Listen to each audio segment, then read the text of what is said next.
ಶ್ರೀ ಗುರುಭ್ಯೋ ನಮಃ.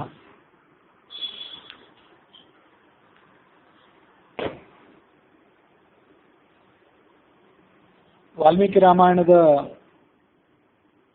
ಬಾಲಕಾಂಡದ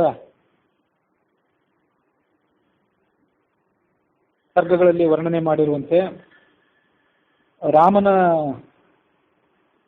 ಮತ್ತು ಆತನ ಸಹೋದರರ ಜನ್ಮ ವೃತ್ತಾಂತವನ್ನು ಹೇಳುವುದಕ್ಕಿಂತ ಮೊದಲು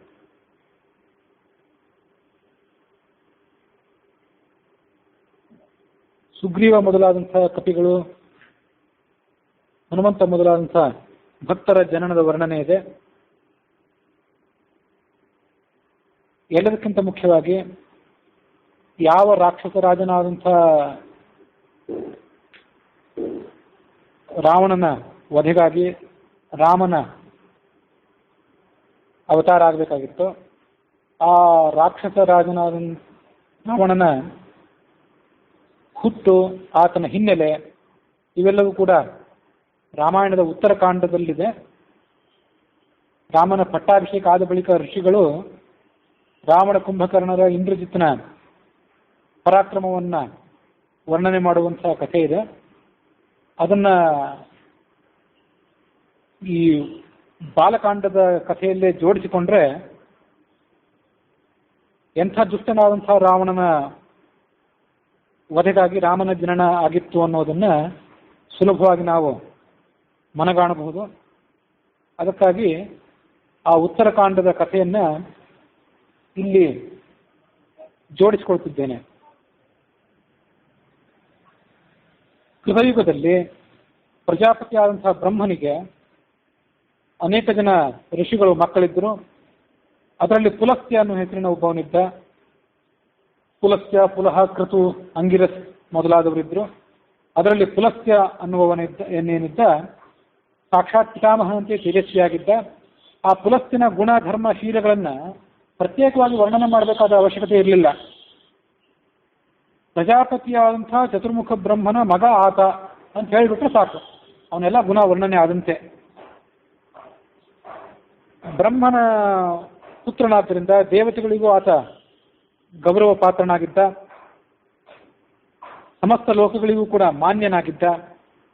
ಆ ಪುಲಸ್ತ್ಯ ಒಮ್ಮೆ ಧರ್ಮಾಚರಣೆಯ ಕಾರಣಕ್ಕಾಗಿ ಮೇರು ಪರ್ವತದ ಪಕ್ಕದಲ್ಲಿದ್ದಂಥ ರಾಜರ್ಷಿಯಾದಂತಹ ತೃಣಬಿಂದುವಿನ ಆಶ್ರಮಕ್ಕೆ ಹೋಗಿ ಅಲ್ಲಿ ವಾಸ ಮಾಡಿಕೊಂಡಿದ್ದ. ತನ್ನ ಇಂದ್ರಿಯಗಳನ್ನು ಸಂಯಮದಲ್ಲಿಟ್ಟುಕೊಂಡು ನಿತ್ಯವೂ ವೇದಾಧ್ಯಯನವನ್ನು ಮಾಡಿಕೊಂಡು ತಪಸ್ಸನ್ನು ಆತ ಮುಂದುವರಿಸಿದ್ದ. ಆ ಪ್ರಶಾಂತವಾದಂತಹ ವಾತಾವರಣಕ್ಕೆ, ಅಲ್ಲಿನ ರಮಣೀಯವಾದಂತಹ ನಿಸರ್ಗಕ್ಕೆ ಮನಸೋತು ಕೆಲವು ಜನ ಕನ್ಯೆಯರು ಅವನಿದ್ದಂತಹ ಆಶ್ರಮದ ಪರಿಸರಕ್ಕೆ ನಿತ್ಯ ಬರ್ತಿದ್ರು. ಅಲ್ಲಿ ಅವರು ವಿಹಾರ ವಿಲಾಸಗಳನ್ನು ಮಾಡ್ತಿದ್ರು. ಅವರಲ್ಲಿ ಋಷಿಕನ್ಯೆಯರು, ನಾಗಕನ್ಯೆಯರು, ರಾಜರ್ಷಿಗಳ ಮಕ್ಕಳು, ಅಪ್ಸರೆಯರು ಬರ್ತಿದ್ರು. ಇವರೆಲ್ಲರ ವಿಲಾಸ, ವಿಹಾರ, ಆಮೋದ ಪ್ರಮೋದಗಳಿಂದ ಆ ವಾತಾವರಣದ ಪ್ರಶಾಂತತೆ ಕದಡಿ ಹೋಯಿತು. ಆತನ ತಪಸ್ಸು ಮೊದಲಾದಂಥ ಧಾರ್ಮಿಕ ಕ್ರಿಯೆಗಳಿಗೆ ವಿಘ್ನ ಆಯಿತು. ಸಾಕಷ್ಟು ದಿವಸ ಅದನ್ನು ಆತ ಸಹಿಸಿಕೊಂಡ. ಅವರು ಸ್ವೇಚ್ಛೆಯಿಂದ ನರ್ತನ ಮಾಡ್ತಿದ್ರು, ಅನೇಕ ವಾದ್ಯಗಳನ್ನು ನುಡಿಸ್ತಿದ್ರು. ಕೊನೆಗೊಮ್ಮೆ ಕುಪಿತನಾಗಿ ಆತ ಈ ಶಾಪ ಕೊಟ್ಟುಬಿಟ್ಟ. ಸ್ತ್ರೀಯರು, ವಿಶೇಷವಾಗಿ ಕನ್ಯೆಯರು ಹೆದರಬೇಕಾದಂಥ ಒಂದು ಶಾಪ ಅದು. ಅದೇನೆಂದ್ರೆ, ಇನ್ನು ಮೊದಲುಗೊಂಡು ನನ್ನ ಕಣ್ಣಿಗೆ ಯಾರಾದರೂ ಕನ್ಯೆ ಗೋಚರ ಆದರೆ, ಇಲ್ಲಿಗೆ ಬಂದು ಆಕೆ ನನ್ನ ಕಣ್ಣಿಗೆ ಬಿದ್ದರೆ ಕೂಡಲೇ ಆಕೆ ಗರ್ಭಿಣಿಯಾಗಿ ಬಿಡಬೇಕು ಅಂತ ಶಾಪ ಕೊಟ್ಬಿಟ್ಟ. ಈ ಶಾಪವನ್ನು ಕೇಳಿ, ಆತನ ಘೋಷಣವನ್ನು ಕೇಳಿ ಎಲ್ಲ ಕನ್ಯೆಯರು ಕೂಡ ಅಲ್ಲಿಗೆ ಬರೋದನ್ನು ನಿಲ್ಲಿಸಿದರು. ಹಾಗಾಗಿ ಆ ವಾತಾವರಣದ ಶಾಂತತೆಗೆ ಯಾವುದೇ ಭಂಗ ಬರಲಿಲ್ಲ. ಆದರೆ ಆ ರಾಜರ್ಷಿ ಆದಂಥ ತೃಣಬಿಂದುವಿನ ಆಶ್ರಮ ಅದು. ಆ ತೃಣಬಿಂದುವಿನ ಮಗಳು ಒಬ್ಬಳಿದ್ದಳು. ಅವಳಿಗೆ ಆ ಪುಲಸ್ತ್ಯನ ಶಾಪದ ಸಮಾಚಾರ ಗೊತ್ತಿರಲಿಲ್ಲ. ಹಿಂದೆ ನಿನ್ನೆ ಮೊನ್ನೆ ಬಂದಂತೆ ಇವತ್ತು ಆಕೆ ಬಂದುಬಿಟ್ಲು. ಪುಲಸ್ತ್ಯನ ಆಶ್ರಮಕ್ಕೆ. ಆಕೆ ಅಲ್ಲಿ ಸಂಚಾರ ಮಾಡಿದ್ಲು. ಅವಳ ಸಖಿಯರು ಯಾರು ಕೂಡ ಅಲ್ಲಿ ಇರಲಿಲ್ಲ. ಈ ರಾಜಪುತ್ರಿ ಒಬ್ಬಳೇ ಆ ಕಡೆ ಈ ಕಡೆ ಸಂಚಾರ ಮಾಡ್ತಿದ್ಲು. ಮಹಾ ತೇಜಸ್ವಿಯಾದಂತಹ ಪುಲಸ್ತ್ಯ ವೇದಾಧ್ಯಯನವನ್ನು ಮಾಡ್ತಾ ಇದ್ದ. ಆಕೆ ಆ ಗಂಭೀರವಾದಂತಹ ವೇದಘೋಷವನ್ನ ಕೇಳ್ತಾ ಕೇಳ್ತಾ ಅವನ ಸಮೀಪಕ್ಕೆ ಹೋಗಿಬಿಟ್ಲು. ತೀರಾ ಅವನ ಸಮೀಪಕ್ಕೆ ಹೋದಾಗ ಮಹರ್ಷಿಯ ದೃಷ್ಟಿ ಆಕೆ ಮೇಲೆ ಬಿದ್ದು ಬಿಡ್ತು. ಕ್ಷಣದಲ್ಲೇ ಅವಳ ಇಡೀ ಶರೀರದಲ್ಲೇ ಬೀಳ್ಸ್ಕೊಂಡು ಬಿಟ್ಟಿತ್ತು. ಗರ್ಭ ಧರಿಸಿದ ಚಿಹ್ನೆ ಅವಳಲ್ಲಿ ಕಾಣಿಸ್ಕೊಂಡಿತ್ತು. ನನ್ನ ಶರೀರಕ್ಕೆ ಯಾಕೆ ಹೀಗಾಯಿತು, ಇದಕ್ಕೇನು ಕಾರಣ ಅಂತ ಆಕೆ ಆಲೋಚನೆ ಮಾಡಿಕೊಂಡು ತಂದೆ ಆಶ್ರಮಕ್ಕೆ ಹೋದ್ಲು. ತೃಣಬಿಂದು ರಾಜನ ಆಶ್ರಮಕ್ಕೆ ಹೋದ್ಲು. ತಂದೆ ಅವಳನ್ನು ಕೇಳಿದ, ನಿನ್ನ ಶರೀರಕ್ಕೆ ಇಂಥ ಅವಸ್ಥೆ ಯಾಕಾಗಿ ಬಂದಿತ್ತು? ಈಗಿನ ನಿನ್ನ ಈ ಶರೀರದ ಬದಲಾವಣೆ ಅನುಚಿತವಾದದ್ದು ನಿನ್ನ ಶರೀರಕ್ಕೆ, ನೀನಿನ್ನೂ ಅವಿವಾಹಿತಳು. ಹಾಗೆ ಆ ರಾಜಕನ್ಯೆ ಹೇಳಿದ್ದು, ಇದಕ್ಕೆ ಬಂದಿರುವ ಇಂಥ ಒಂದು ದುರವಸ್ಥೆಗೆ ಏನು ಕಾರಣ ಅಂತ ನನಗೆ ಗೊತ್ತಿಲ್ಲ. ಸ್ವಲ್ಪ ಹೊತ್ತಿನ ಮೊದಲು ನಾನು ಪುಲಸ್ತ್ಯ ಮಹರ್ಷಿಯ ಆಶ್ರಮಕ್ಕೆ ಹೋಗಿದ್ದೆ. ನನ್ನ ಸಖಿಯರನ್ನು ಹುಡುಕಾಡುವ ಉದ್ದೇಶದಿಂದ ನಾನಲ್ಲಿದ್ದೆ. ಆದರೆ ನನ್ನ ಯಾವ ಸಖಿಯರು ಬಂದಿರಲಿಲ್ಲ. ಆ ಕ್ಷಣದಲ್ಲಿ ನನ್ನ ರೂಪ ಹೀಗೆ ಬದಲಾವಣೆ ಆಗಿತ್ತು. ನಾನು ಭ್ರಾಂತಳಾಗಿ ಇಲ್ಲಿಗೆ ಬಂದಿದ್ದೇನೆ ಅಂದಳು.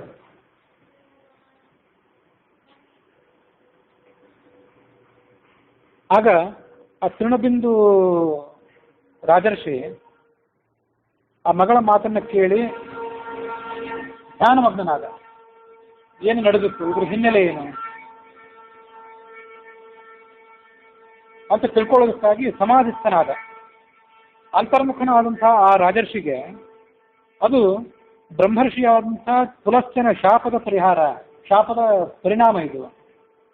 ತನ್ನ ಆಶ್ರಮಕ್ಕೆ ನಿತ್ಯ ಅನೇಕ ಜನ ಕನ್ಯೆಯರು ಬಂದು ವಿಘ್ನ ಮಾಡ್ತಿದ್ರು. ಆ ಬರುವಂತಹ ಕನ್ಯೆಯರನ್ನ ದೂರ ಇಡ್ಲಿಕ್ಕಾಗಿ ಇಲ್ಲಿ ಬಂದಂತಹ ಕನ್ಯೆಯರು ಯಾರಾದರೂ ನನ್ನ ಕಣ್ಣಿಗೆ ಬಿದ್ದರೆ ಅವರು ಗರ್ಭಿಣಿಯರಾಗಲಿ ಅಂತ ಏನು ಶಾಪ ಕೊಟ್ಟಿದ್ದ. ಆ ಶಾಪದ ಪರಿಣಾಮವಾಗಿ ನನ್ನ ಮಗಳು ಅರಿಯದೆ ಆ ಪುಲಸ್ತ್ಯ ಋಷಿ ಆಶ್ರಮಕ್ಕೆ ಹೋಗಿ ಗರ್ಭಿಣಿಯಾಗಿದ್ದಾಳೆ ಅನ್ನೋ ಸಂಗತಿ ರಾಜನಿಗೆ ಗಮನಕ್ಕೆ ಬಂತು. ಮಗಳನ್ನು ಕರೆದುಕೊಂಡು ಪುಲಸ್ತ್ಯ ಋಷಿಯ ಕಡೆಗೆ ಹೋದ. ಪೂಜ್ಯನೆ, ನನ್ನ ಮಗಳು ಸಕಲ ಸದ್ಗುಣಗಳಿಂದ ಭೂಷಿತಳಾಗಿದ್ದಾಳೆ. ಇವಳನ್ನು ನೀನು ಭಿಕ್ಷೆಯ ರೂಪದಲ್ಲಿ ಸ್ವೀಕಾರ ಮಾಡು. ನಿನಗೆ ನಾನು ಇವಳನ್ನು ಭಿಕ್ಷೆಯಾಗಿ ಕೊಡ್ತಿದ್ದೇನೆ. ನೀನು ಸದಾ ತಪಸ್ಸಿನಲ್ಲಿ ಧಾರ್ಮಿಕ ಕ್ರಿಯೆಗಳಲ್ಲಿ ಮಗ್ನನಾಗಿದ್ದಿ. ನಿನ್ನ ಶರೀರ ಮತ್ತು ಇಂದ್ರಿಯಗಳಿಗೆ ಬಹಳವಾದಂತಹ ಆಯಾಸ ಆಗಿದೆ. ಈಕೆಯನ್ನು ಸ್ವೀಕಾರ ಮಾಡಿದರೆ ಇವಳು ನಿನ್ನ ಸೇವೆ ಮಾಡ್ಕೊಂಡಿರ್ತಾಳೆ. ಆ ಪುಲಸ್ತ್ಯ ಋಷಿ ತೃಣಬಿಂದು ರಾಜರ್ಷಿಗೆ ಹಾಗೆ ಆಗಲಿ ಅಂತ ಹೇಳಿದ. ಆ ಕನ್ಯೆಯನ್ನು ಪುಲಸ್ತ್ಯನಿಗೆ ಒಪ್ಪಿಸಿಕೊಟ್ಟು ರಾಜ ಹೊರಟು ಹೋದ. ಆಕೆ ತನ್ನ ಕಲ್ಯಾಣ ಗುಣಗಳಿಂದ ಪತಿಯನ್ನ ಸಂತೋಷಗೊಳಿಸ್ತಾ ಆತನ ಧಾರ್ಮಿಕ ಕ್ರಿಯೆಗಳಿಗೆ ಅನುಕೂಲಳಾಗಿ ಆ ಆಶ್ರಮದಲ್ಲೇ ಉಳಿದಳು. ಆಗ ಪುಲಸ್ತ್ಯ ಹೇಳಿದ, ನಿನ್ನ ಸದ್ಗುಣಗಳಿಂದ ನಾನು ಪರಮ ಪ್ರೀತನಾಗಿದ್ದೇನೆ. ಅದಕ್ಕಾಗಿ ನನಗೆ ಅನುರೂಪನಾದಂಥ ಒಬ್ಬ ಮಗನನ್ನು ನಾನು ನಿನಗೆ ಅನುಗ್ರಹ ಮಾಡ್ತೇನೆ. ನನ್ನ ವಂಶ ಮತ್ತು ನಿನ್ನ ತಂದೆಯ ವಂಶ, ಎರಡು ವಂಶಗಳಿಗೂ ಅಭಿವೃದ್ಧಿಗೂ ಕಾರಣನಾದಂಥ ಪೌಲಸ್ತ್ಯ ಅನ್ನುವ ಹೆಸರಿನ ಒಬ್ಬ ಮಗನನ್ನು ನಿನಗೆ ನಾನು ಕೊಡ್ತೇನೆ.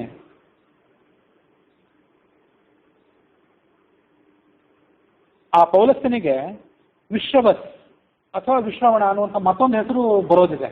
ಯಾಕೆ ಅಂತಂದ್ರೆ ಅದಕ್ಕೊಂದು ಕಾರಣ ಇದೆ. ನಾನು ಇಲ್ಲಿ ವೇದಾಭ್ಯಾಸ ಮಾಡ್ತಿದ್ದೆ. ಆ ವೇದಾಭ್ಯಾಸದ ಸಂದರ್ಭದಲ್ಲಿ ವೇದ ಮಂತ್ರಗಳ ನಾದವನ್ನು ಕೇಳುವ ದೃಷ್ಟಿಯಿಂದ ನೀನು ಇಲ್ಲಿಗೆ ಬಂದೆ. ಆ ವೇದ ಮಂತ್ರಗಳಲ್ಲಿ ವೇದಘೋಷದಲ್ಲಿ ನೀನು ಆಸಕ್ತಿ ತೋರಿಸಿದೆ. ಹೀಗೆ ಆ ಶ್ರವಣದಲ್ಲಿ ಆಸಕ್ತಿ ತೋರಿಸಿದ್ರಿಂದ, ಕೇಳುವಿಕೆಯಲ್ಲಿ ಆಸಕ್ತಿ ತೋರಿಸಿದ್ರಿಂದ ನಿನಗೆ ಹುಟ್ಟುವ ಮಗ ವಿಶ್ರವಸ ಅಥವಾ ವಿಶ್ರವಣ ಅಂತ ಕೂಡ ಅನಿಸ್ಕೊಳ್ತಾನೆ. ಪುಲಸ್ತ್ಯನ ಮಗನಾದ್ರಿಂದ ಪೌಲಸ್ತ್ಯ ಅಂತ ಕೂಡ ಅನಿಸ್ಕೊಳ್ತಾನೆ. ಆ ರಾಜಕುಮಾರಿಗೆ ಬಹಳ ಸಂತೋಷ ಆಯಿತು. ಕೆಲವು ದಿನಗಳಲ್ಲೇ ವಿಶ್ರವಸ ಅನ್ನುವಂಥ ಮಗನನ್ನ ಪಡೆದಳು. ಆ ವಿಶ್ರವಸನ ಅಂತ ಹೊಸ ಮಗ ಏನು ಹುಟ್ಟಿದ, ವಿಶ್ರವಸ ಅಥವಾ ವಿಶ್ರವಣ ಅನ್ನುವವನು, ಅವನು ಕೂಡ ತಂದೆಯಂತೆ ತಪಸ್ಸಿನಲ್ಲಿಯೇ ಮಗ್ನನಾದ. ಸತ್ಯವಾದಿ, ಶೀಲವಂತನಾದವನು, ಜಿತೇಂದ್ರಿಯನಾದವನು ಆಗಿದ್ದ. ಆತ ಬೆಳೆದು ದೊಡ್ಡವನಾದ ಮೇಲೆ ಆತನ ಸದಾಚಾರ, ಸಚ್ಚಾರಿತ್ರ್ಯ ಇದನ್ನು ಗಮನಿಸಿ ಮಹಾಮುನಿಯಾದಂತಹ ಭರದ್ವಾಜ ತನ್ನ ಮಗಳೊಬ್ಬಳನ್ನ ಆ ವಿಶ್ವವಸನಿಗೆ ಮದುವೆ ಮಾಡಿಕೊಟ್ಟ.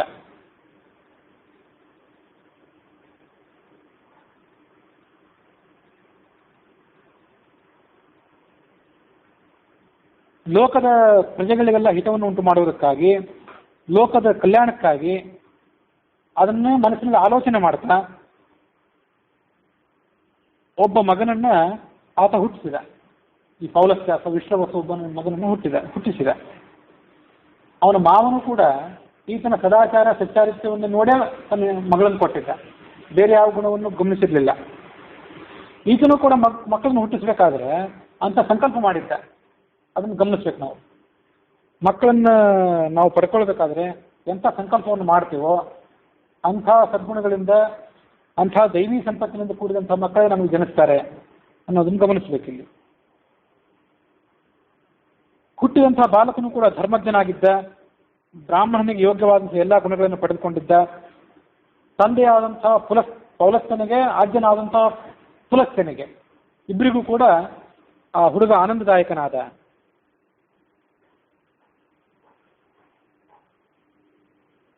ಪುಲಸ್ತ್ಯ ಅಂದ್ರೆ ಅಜ್ಜ ಆ ಮಗುವನ್ನು ನೋಡಿದ. ಪ್ರಪಂಚಕ್ಕೀತ ಕಲ್ಯಾಣವನ್ನು ಉಂಟು ಮಾಡುವಂಥವನು ಅಂತ ತಿಳ್ಕೊಂಡು ಅವನಿಗೆ ನಾಮಕರಣವನ್ನು ಮಾಡುವುದಕ್ಕಿಂತ ಮೊದಲು ಒಂದು ಭವಿಷ್ಯವನ್ನು ಹೇಳಿದ ಸುತ್ತಮುತ್ತಲು ನೆರೆದವರಿಗೆ. ಇವನು ಧನಾಧ್ಯಕ್ಷನಾಗ್ತಾನೆ, ಸಂಪತ್ತುಗಳಿಗೆ, ನಿಧಿಗಳಿಗೆ ಅಧಿಪತಿ ಆಗ್ತಾನೆ ಇವನು ಅಂತ ಹೇಳಿದ. ಮತ್ತು ಅನೇಕ ಜನ ದೇವರ್ಷಿಗಳನ್ನ ಅಲ್ಲಿ ಕರೆದು ಅವನಿಗೆ ನಾಮಕರಣ ಕೂಡ ಮಾಡಿದ. ಯಸ್ಮಾದ್ ವಿಶ್ವವಸೋಪತ್ಯಂ ಸಾದೃಶ್ಯಾದ್ ವಿಶ್ವವಾಯುವ ತಸ್ಮಾದ್ ವೈಶ್ರವಣೋ ನಾಮ ಭವಿಷ್ಯತ್ಯೇಷ ವಿಶ್ರುತಃ. ವಿಶ್ವವಸನ ಮಗನಾದ್ದರಿಂದ ಮತ್ತು ವಿಶ್ವವಸನನ್ನೇ ಇವ ಹೋಲುವುದರಿಂದ ವಿಶ್ರವಣನ ಮಗ ಆದ್ರಿಂದ ವೈಶ್ರವಣ ಅಂತ ಅನಿಸ್ಕೋತಾನೆ ಈತ ವೈಶ್ರವಣ. ಸಂಕಂದನೋ ವೈಶ್ರವಣ ಕುಬೇರ ಅಂತ ಅವನಿಗೆ ಹೆಸರು. ಆತನೇ ಕುಬೇರ, ಸಂಪತ್ತಿಗೆ ಅಭಿಮಾನಿ ದೇವತೆ. ಹೀಗೆ ಅವನಿಗೆ ನಾಮಕರಣ ಆಯಿತು. ಅವನ ಅಪ್ಪ ಅಂದ್ರೆ ವಿಶ್ರವಣ ತಪಸ್ಸು ಮಾಡ್ಲಿಕ್ಕಿಂತ ಕಾಡಿಗೆ ಹೊರಟು ಹೋದ. ನಿತ್ಯ ಈ ವೈಶ್ರವಣ ಅಂದ್ರೆ ಕುಬೇರ ತನ್ನ ಧಾರ್ಮಿಕ ಚಟುವಟಿಕೆಗಳನ್ನು ಮುಂದುವರಿಸಿದ. ಒಮ್ಮೆ ಆ ವೈಶ್ರವಣನಿಗೆ ಹೀಗನಿಸ್ತು, ಚರಿಷ್ಯೆ ಪರಮಂ ಧರ್ಮಂ ಧರ್ಮೋ ಹಿ ಪರಮಾಗತಿ. ಹುಟ್ಟಿದಂಥ ಮನುಷ್ಯನಿಗೆ ಮೂಲ ಗತಿ ಯಾವುದು, ಆತನ್ನು ಉದ್ಧರಿಸುವಂಥದ್ದು ಯಾವುದು ಅಂದ್ರೆ ಧರ್ಮವೇ. ಹಾಗಾಗಿ ಧರ್ಮಾಚರಣೆಯನ್ನು ನಾನು ಮಾಡ್ತೀನಿ ಅಂತ ಆಲೋಚನೆ ಮಾಡಿದ. ತನಗೆ ತಾನು ಕಠೋರವಾದಂತಹ ನಿಯಮಗಳನ್ನ ಹೇರಿಕೊಂಡ. 1000 ವರ್ಷ ಕಾಲ ತಪಸ್ಸು ಮಾಡಿದ. ಮೊದಲು ತಾನು ಅಳವಡಿಸಿಕೊಂಡಂತಹ ನಿಯಮಗಳ ಪೂರ್ವಕವಾಗಿ 1000 ವರ್ಷದ ತಪಸ್ಸು ಮುಗಿದ ಮೇಲೆ ಮತ್ತೆ ಹೊಸ ನಿಯಮಗಳನ್ನು ಕಲ್ಪಿಸಿಕೊಂಡ. ಅದಾದ್ಮೇಲೆ ಮತ್ತೆ 1000 ವರ್ಷ ತಪಸ್ಸು ಮಾಡಿದ. ನೀರನ್ನು ಮಾತ್ರ ಕುಡಿದು ತಪಸ್ಸು ಮಾಡಿದ. ಮತ್ತೊಂದು 1000 ವರ್ಷ ತಪಸ್ಸು ಮಾಡಿದ. ನೀರನ್ನು ಬಿಟ್ಟು ಕೇವಲ ಗಾಳಿಯನ್ನು ಸ್ವೀಕಾರ ಮಾಡಿದ. ಕೊನೆಗೊಮ್ಮೆ ಗಾಳಿಯನ್ನು ಕೂಡ ನಿಬಂಧನ ಮಾಡಿ ಪ್ರಾಣಾಯಾಮವನ್ನು ಮಾಡ್ತಾ ತಪಸ್ಸು ಮಾಡಿದ. ಒಂದೊಂದು 1000 ವರ್ಷ ಕಳೆಯೋದ್ರಿಂದ ಅವರಿಗೆ ದೊಡ್ಡದೇ ಆಗಿರಲಿಲ್ಲ. ಒಂದೊಂದು ವರ್ಷ ಕಳೆದಂತ 1000 ವರ್ಷ ಕಳೀತಿದ್ದ. ಆತನ ಭಯಂಕರವಾದಂತಹ ತಪಸ್ಸಿನಿಂದ ಪ್ರೀತನಾದಂತಹ ಚತುರ್ಮುಖ ಬ್ರಹ್ಮ, ಇಂದ್ರ ಮೊದಲಾದಂತಹ ದೇವತೆಗಳ ಜೊತೆಗೇನೆ ಆತನ ಬಳಿಗೆ ಬಂದ. ಮಗನೇ, ನಿನ್ನ ಈ ಅದ್ಭುತವಾದಂತಹ ತಪಸ್ಸಿನಿಂದ ನಾನು ಸಂತುಷ್ಟನಾಗಿದ್ದೇನೆ, ಬೇಕಾದಂತಹ ವರವನ್ನು ಕೇಳು. ಆಗ ಹೇಳಿದ, ಭಗವನ್ ಲೋಕಪಾಲತ್ವ ಇಚ್ಛೇಯಂ ಲೋಕರಕ್ಷಣಂ. ಜಗತ್ತೆಲ್ಲವನ್ನೂ ನಾನು ಪಾಲನೆ ಮಾಡಬೇಕು ಅಂತ ಅಪೇಕ್ಷೆ ಪಡ್ತೇನೆ. ಅದಕ್ಕೆ ಲೋಕಪಾಲಕರಾದಂತಹ ದಿಕ್ಪಾಲಕರಾದಂತಹ ದೇವತೆಗಳೇನಿದ್ದಾರೆ ಅವರಲ್ಲಿ ನಾನೊಬ್ಬ ಆಗಬೇಕು ಅಂತ ಕೇಳ್ಕೊಂಡ. ಚತುರ್ಮುಖ ಬ್ರಹ್ಮ ಮತ್ತು ಉಳಿದ ಎಲ್ಲ ದೇವತೆಗಳು ಕೂಡ ಹಾಗೇ ಆಗ್ಲಿ ಅಂದ್ರು. ನಾನು 4ನೇ ಲೋಕಪಾಲಕನನ್ನೊಬ್ಬನನ್ನ ಹುಟ್ಟಿಸಬೇಕು ಅಂತ ಮನಸ್ಸಿನಲ್ಲಿ ಆಲೋಚನೆ ಮಾಡಿದ್ದೆ. ಚತುರ್ಮುಖ ಬ್ರಹ್ಮ ಹೇಳಿದ, ಪೂರ್ವ ದಿಕ್ಕಿಗೆ ಇಂದ್ರ, ದಕ್ಷಿಣ ದಿಕ್ಕಿಗೆ ಯಮ, ಪಶ್ಚಿಮ ದಿಕ್ಕಿಗೆ ವರುಣ. ಈಗಾಗಲೇ ಈಗ 3 ಜನ ಇದ್ರು. 4ನೇದಾದಂತಹ ಉತ್ತರ ದಿಕ್ಕಿಗೆ ಒಬ್ಬ ಅಧಿಪತಿಯನ್ನ ನೇಮನ ಮಾಡಬೇಕು. ಅದಕ್ಕಾಗಿ ಆತನನ್ನು ಸೃಷ್ಟಿ ಮಾಡಬೇಕು ಅಂತ ನಾನು ಆಲೋಚನೆ ಮಾಡ್ತಾ ಇದ್ದೆ. ಅದೇ ಸಂದರ್ಭದಲ್ಲೇ ನೀನು ತಪಸ್ಸು ಮಾಡಿದೆ, ನಿನಗೂ ಅದೇ ಬೇಕಾಗಿತ್ತು. ಮತ್ತು ಆತ ತಪಸ್ಸು ಮಾಡಿದ್ದು ಆತನ ಹಿನ್ನೆಲೆಯಲ್ಲಿ ಆತ ಲೋಕಪಾಲ ಪದವಿಗೆ ಯೋಗ್ಯನೇ ಆಗಿದ್ದ. ಬೇರೆ ಯಾರೋ ಲೋಕಪಾಲ ಪದವಿಗೆ ಅಯೋಗ್ಯರಾದವರು ಆ ತಪಸ್ಸನ್ನು ಮಾಡಿದ್ರೆ ಬ್ರಹ್ಮ ಅದನ್ನು ಅವರಿಗೆ ಕರುಣಿಸ್ತಾನೂ ಇರಲಿಲ್ಲ, ಯೋಗ್ಯನೇ ಆಗಿದ್ದ. ಹಾಗಾಗಿ ಬ್ರಹ್ಮ ಆತನನ್ನು ಅನುಗ್ರಹಿಸಿದ. ಲೋಕಪಾಲ ಪದವಿಯನ್ನು ಸ್ವೀಕಾರ ಮಾಡು, ಸಮಸ್ತ ನಿಧಿಗಳಿಗೂ ಕೂಡ ನೀನು ಸ್ವಾಮಿಯಾಗು. ಲೋಕಪಾಲಕರಲ್ಲಿ ಇಂದ್ರ, ವರುಣ, ಯಮ ಇವ್ರ ಜೊತೆ ಸೇರಿ ನೀನು 4ನೇಯವನಾಗು. ಅದಕ್ಕಾಗಿ ನಾವು ಪ್ರಾತಃ ಕಾಲ ಸಂಧ್ಯಾವಂದನೆ ಏನು ಮಾಡ್ತೇವಲ್ಲ, ದಿಗುಪಸ್ಥಾನ ಮಾಡ್ತೇವಲ್ಲ, ಪ್ರಾತಃ ಕಾಲ, ಮಧ್ಯಾಹ್ನ, ಸಾಯಂಕಾಲ, ಆ ದಿಕ್ಕುಗಳಿಗೆ ನಮಸ್ಕಾರ ಮಾಡುವಾಗ ಪ್ರಾಚ್ಯ ವಿಷಯ, ಪೂರ್ವ ದಿಕ್ಕಿನಲ್ಲಿ ಯಾವ ದೇವತೆ ಇದ್ದಾನೋ ಮತ್ತು ಅವತನ ಹಿಂಬಾಲಕರಾರಿದ್ದಾರೋ, ಪ್ರಾಚ್ಯ ವಿಷಯ ಯಾಸ್ತಿ ದೇವತಾ ಏತಸ್ಯಾಂ ಪ್ರತಿ ವಸಂತಿ ಏತಾಭ್ಯಸ್ಯ ನಮೋ ನಮಃ, ಆ ದಿಕ್ಕಿನಲ್ಲಿರುವಂಥ ಎಲ್ಲ ದೇವತೆಗಳಿಗೂ ನಮಸ್ಕಾರ ಅಂತಿದೆ. ಪೂರ್ವ ದಿಕ್ಕಿನಲ್ಲಿರುವಂಥ ಇಂದ್ರ ಮತ್ತು ಆತನ ಹಿಂಬಾಲಕರು, ದಕ್ಷಿಣ ದಿಕ್ಕಿನಲ್ಲಿರುವಂಥ ಯಮ ಮತ್ತು ಆತನ ಹಿಂಬಾಲಕರು ಅಂತ ಹೀಗಿದೆ. ಅದಕ್ಕಾಗಿ ಇಂದ್ರ, ಯಮ, ವರುಣ ಮತ್ತು ಕುಬೇರ ಇವರನ್ನ ಆ ಸಂಧ್ಯಾವಂದನ ಸಂದರ್ಭದಲ್ಲಿ ನೆನಪಿಸ್ಕೊಳ್ಬೇಕು. ಮತ್ತು ಒಂದು ಹೆಚ್ಚಿನ ವರವನ್ನ ನಿನಗೆ ನಾನು ಕೊಡ್ತೇನೆ. ಅದೇನೆಂದ್ರೆ ಒಂದು ವಿಮಾನ. ಈ ವಿಮಾನ ಕೊಡುವಂತ ನೀನೇನು ಕೇಳಿರಲಿಲ್ಲ. ಉಳಿದೆಲ್ಲ ದೇವತೆಗಳಿಗೆ ಬೇರೆ ಬೇರೆನೇ ವಾಹನ. ಇಂದ್ರನಿಗೆ ಐರಾವತ ವಾಹನ, ಆಮೇಲೆ ಯಮನಿಗೆ ಕೋಣವೇ ವಾಹನ, ಆಮೇಲೆ ವರುಣನಿಗೆ ಮೊಸಳೆ ವಾಹನ ಅಂತೆಲ್ಲ ಇದೆ. ಇವನಿಗೆ ಯಾವ ವಾಹನ ಅಂದ್ರೆ ಪುಷ್ಪಕ ವಿಮಾನವನ್ನೇ ಕೊಟ್ಬಿಟ್ಟ. ಈ ಕುಬೇರನಿಗೆ ಒಂದು ಪುಷ್ಪಕ ವಿಮಾನವನ್ನು ಚತುರ್ಮುಖ ಬ್ರಹ್ಮ ತಾನೇ ಕೊಟ್ಬಿಟ್ಟ. ಅದನ್ನು ಮುಂದೆ ರಾವಣ ಕಸಿದುಕೊಂಡಿದ್ದ. ರಾವಣನ ಹತ್ಯೆ ಆದ ಬಳಿಕ ರಾಮನ ಕೈಗೆ ಅದು ಬಂದಿತ್ತು ಅಂತ ಕಥೆ ಇದೆ. ನಿನಗೆ ಮಂಗಳವಾಗಲಿ ಅಂತ ಆ ಚತುರ್ಮುಖ ಬ್ರಹ್ಮ ಆತನಿಗೆ ಆಶೀರ್ವಾದ ಮಾಡಿದ. ಚತುರ್ಮುಖ ಬ್ರಹ್ಮ ದೇವತೆಗಳ ಜೊತೆಗೆ ಕೂಡಿಕೊಂಡು ಸ್ವರ್ಗಕ್ಕೆ ಹೊರಟು ಹೋದ. ಅವರೆಲ್ಲ ಹೊರಟು ಹೋದ್ಮೇಲೆ ಆ ಕುಬೇರ ತನ್ನ ತಂದೆಗೆ ಕೈ ಮುಗಿದು ಈ ಥರ ಹೇಳಿದ,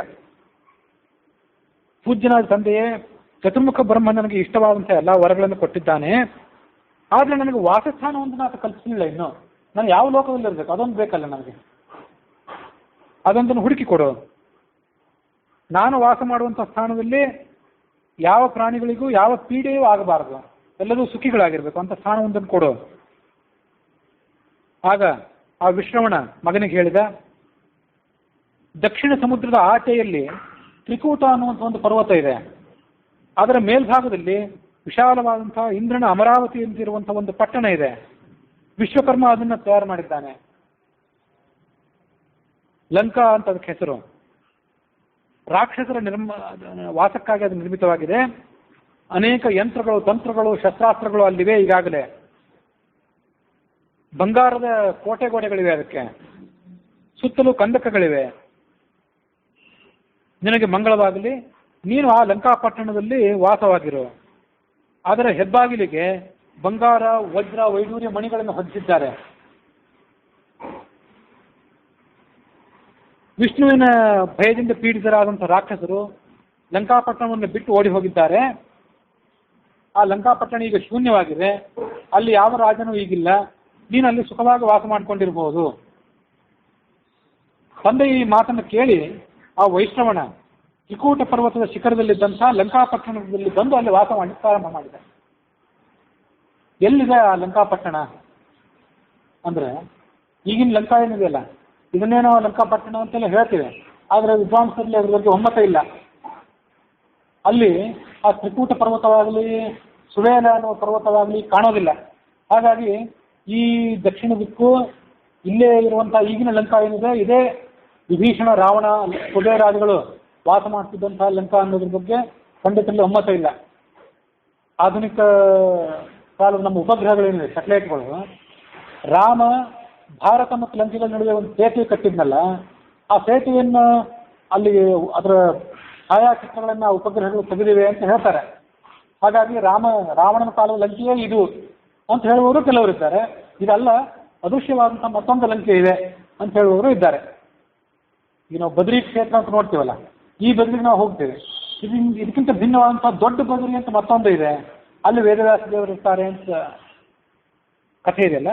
ಆಗ ಆ ದೊಡ್ಡ ಬದ್ರಿ ನಮ್ಗೆ ಹೋಗ್ಲಿಕ್ಕಾಗೋದಿಲ್ಲ. ಮೇರು ಪರ್ವತ ಮೊದಲಾದ ಕಡೆನೂ ನಮ್ಗೆ ಹೋಗ್ಲಿಕ್ಕಾಗೋದಿಲ್ಲ. ಅಲ್ಲೆಲ್ಲ ಸಂಚಾರ ಮಾಡಿದ್ರು ಎಲ್ಲಿ ಸಿಗೋದಿಲ್ಲ.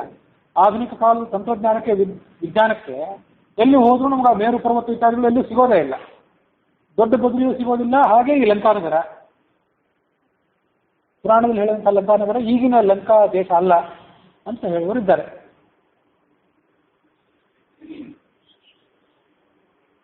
ಕುಬೇರ ಅಲ್ಲಿ ಹೋಗಿ ವಾಸ ಮಾಡಲಿಕ್ಕೆ ಪ್ರಾರಂಭ ಮಾಡಿದ ಆ ಲಂಕಾನಗರದಲ್ಲಿ. ಆತನ ಧರ್ಮಶಾಸನದ ಪ್ರಭಾವದಿಂದಾಗಿ ಸಾವಿರಾರು ಜನ ರಾಕ್ಷಸರು ಮತ್ತೆ ಅಲ್ಲಿಗೆ ಬಂದರು. ಕುಬೇರನು ದೇವತೆ ಆಗಿದ್ರೂ ಕೂಡ ಆತನ ಹಿಂಬಾಲಕರಲ್ಲಿ ಅನೇಕ ಜನ ಯಕ್ಷರು ರಾಕ್ಷಸರೇ ಇದ್ರು. ಯಕ್ಷರು, ರಾಕ್ಷಸರು, ಗುಷ್ಯಕರು, ಪಿಶಾಚರು, ಹೀಗೆ ಅವನು ದೊಡ್ಡ ಗಣ ಉಂಟು. ಅದರಲ್ಲಿ ಕೆಲವರು ದುಷ್ಟರು ಇದ್ರು, ಕೆಲವರು ಸಜ್ಜೀವರು ಕೂಡ ಇದ್ರು.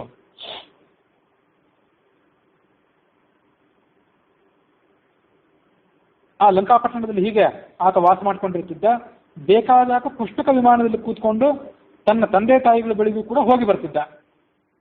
ದೇವತೆಗಳು, ಗಂಧರ್ವರು ಕೂಡ ಆತನನ್ನ ಸ್ತೋತ್ರ ಮಾಡ್ತಿದ್ರು. ಅನೇಕ ಜನ ಅಪ್ಸರೆಯರು ಆತನ ಅರಮನೆಯಲ್ಲಿ ವಾಸ ಮಾಡಿಕೊಂಡಿದ್ರು. ಒಮ್ಮೆ ಆ ಕುಬೇರ ತನ್ನ ತಂದೆಯ ಮನೆಗೆ ಹೋದ.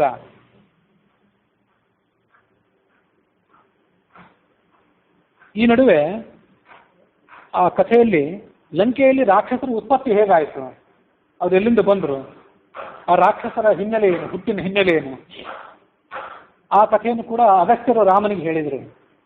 ಯಾಕಂದ್ರೆ ರಾಮನ ಪಟ್ಟಾಭಿಷೇಕ ಆದ ಬಳಿಕ ಅಗಸ್ತ್ಯರು ಇಲ್ಲ ಕಥೆಯನ್ನು ಹೇಳ್ತಿದ್ದಾರೆ. ಅದಕ್ಕೆ ಅವ್ರು ಮೊದಲೇ ಹೇಳಿದ್ರಂತೆ. ಏನಂದ್ರೆ,